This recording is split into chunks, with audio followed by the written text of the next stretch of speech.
પાંડેસરા ઘટના મામલે પોલીસે ગણતરીના કલાકમાં નરાધમ આરોપીની ધરપકડ કરવા સાથે કાર્યવાહી આરંભી હતી. પાંડેસરા ખાતે કિશોર પર સૃષ્ટિ વિરુદ્ધ ઘટના મામલે આરોપીને ગણતરીના કલાકોમાં ધરપકડ કરાઈ હતી.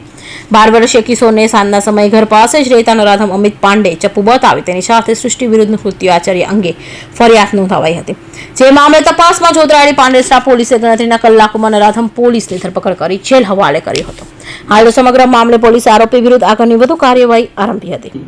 ગઈકાલે પાંડેસરા પોલીસ સ્ટેશનના હદમાં એક બનાવ બનેલો છે, જ્યાં પાંડેસરા હાઉસિંગ સોસાયટીમાં પાંડેસરા હાઉસિંગ પોલીસ ચોકીની બાજુમાં કોમ્યુનિટી હોલ આવેલો છે.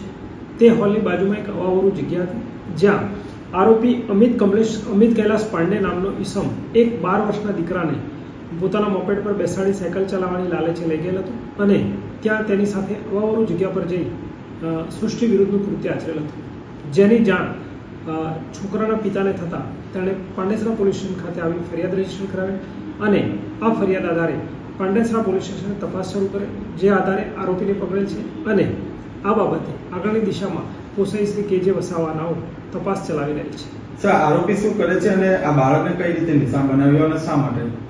જી, આરોપી પોતે પોતાનો કોઈ ચોક્કસ વ્યવસાય કે ધંધો કે એજ્યુકેશન નથી કરતો, પરંતુ ફરતો ફરે છે તેવું પોતે અત્યારે હાલ જણાવે છે.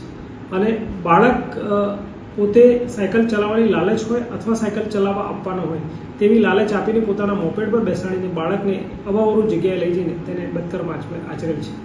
કાતર જેવું હથિયાર બતાવવામાં જાનથી ધમકી. જી, પોતાને અવાવરું જગ્યાએ લઈ જઈ અને નાના બાળકને કાતર જેવા હથિયારથી ડરાવી ધમકાવીને સૃષ્ટિ વિરુદ્ધ કૃત્ય આચરેલ છે.